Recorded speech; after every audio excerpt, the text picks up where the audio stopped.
It's been my job this entire time to make sure that this short life that I'm given, the gift of this short life, that I'm happy. So all of a sudden, everything that's been in my head, all of the crazy thoughts, the feelings, I start to wonder why. What am I doing this for? Why do I care about this? Because if it's my job, and today, on Wednesday, my job is to make sure that I don't waste today, because it's my life and there's no one coming to make sure that I had enough water and I'm eating healthy food, and it's my responsibility to make sure that I'm happy and that I feel content and fulfilled, then I'm going to stop worrying about all of these things that are in my head that I'm only doing for what? The satisfaction of other people? The validation from other people so that I'll look good, so that I can have an article written about me? I mean, none of that matters anymore. All of a sudden, coloring sounds really awesome. All of a sudden, wearing the clothes that I want to wear with Stitch on the shirt, or Taylor Swift sweatpants, that feels really good. If I would stop worrying and living my life for other people, if I would stop feeling like I'm on this quest to reach proverbial success, if I was just aware that I have all the power to be as happy as I want because I'm whole and complete and was whole and complete from the beginning, then it seems like in the next 5 minutes, I can make myself happy. As opposed to waiting for the right man, the right job, the right compliment, the right person to recognize me, the right amount of money, the right car. I don't need any of that. I'm completely in control of whether or not I am happy and satisfied, because I'm the hero. And I'm not going to self-sabotage anymore. And I'm not going to let my children see me self-sabotage. I'm going to let them, I don't want them to see me running and grinding. I want them to see me work. I want them to understand work ethic. But they're not going to see me compromise myself or my happiness or my peace, especially not my peace. For what? A title? A specific number on a paycheck? A specific number of followers? Absolutely not. But the problem is I wasn't taught this as a child. As a child, I wasn't taught about confidence. I wasn't taught about self-abandonment. I wasn't taught about inherent self-worth. And because I wasn't taught those things, I gave my power away to everything. I just wanted everyone to like me. I just wanted to be included.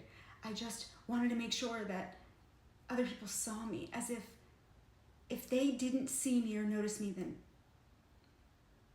I was invisible.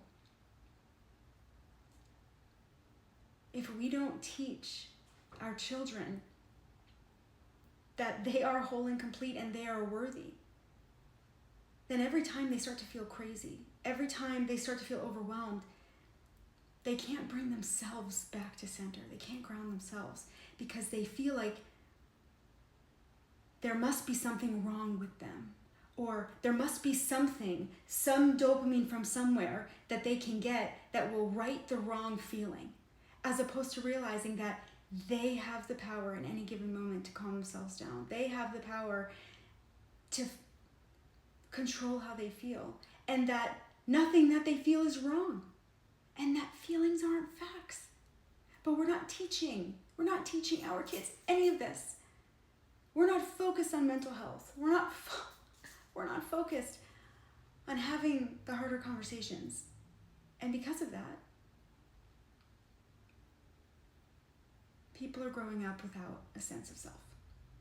And they're becoming 39-year-old women who feel alone and feel crazy. And they have to do hours and hours and hours and days and years of therapy and read a million self-help books before they realize that so much pain could have been eliminated. So much of the suffering could have been avoided with gratitude, controlling your thoughts through the power of meditation, understanding inherent self-worth, being comfortable with the idea of being uncomfortable.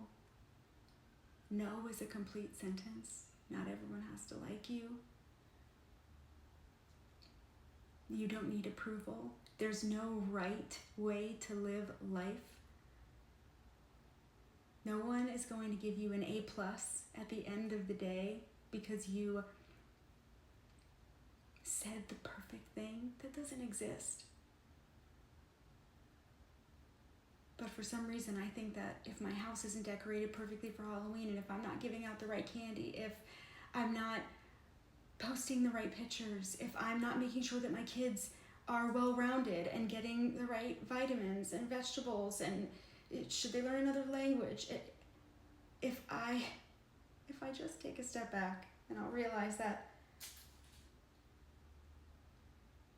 the things that I'm doing are because I think I'm supposed to be doing them.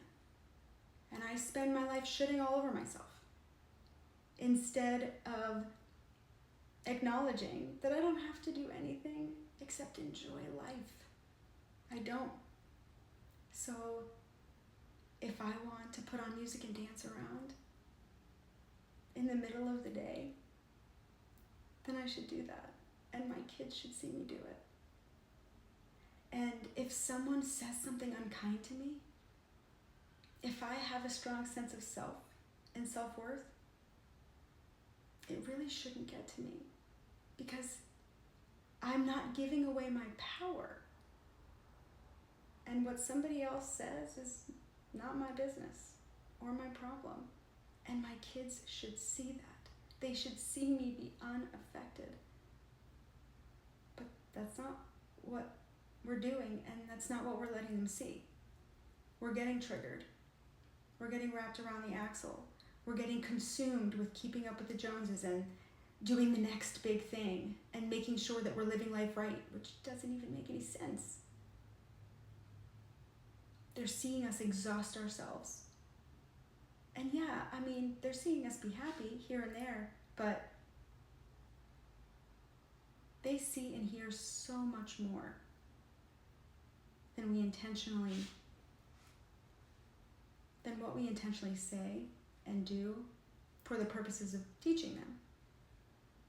They see when we mindlessly scroll social media. They see how frustrated we get over something small because it was the straw that broke the camel's back. They see when we do things that we don't want to do because we self-abandon. They see us give away our power by being a slave to some miserable job that we don't want to work because we feel like we can't get a better job. They see it.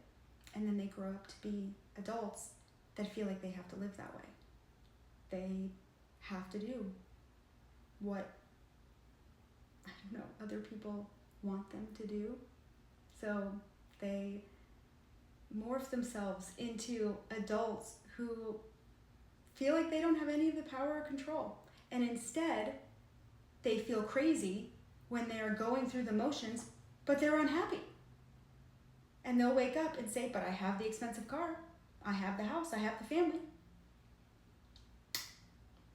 Why do I not feel like I'm at the top of the mountain? Well, it's because, yeah, you checked all those boxes that someone else created.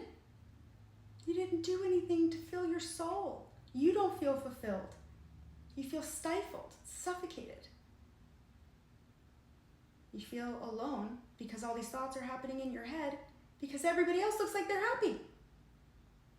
So then you feel crazy. But you're not crazy. You're just overwhelmed with all of these thoughts that are in your head of things that you need to do and things that you need to say and how you need to be. All things that wouldn't even be there if you were taught that you are worthy and that you have the power and that you're the hero. If you were taught from a young age, and if you can do the work so that you really believe now that you are 1,000% in control, then you wouldn't need to do half of the things that you do, and you wouldn't worry about half the things that you worry about because you aren't searching for validation or this successful finish line. You can just do whatever you want and give yourself the peace and happiness that you deserve, because you can give it to yourself. That's what we need to believe in our souls, and that's what we need to emulate, and then let our kids see that we're whole and complete and powerful beyond measure.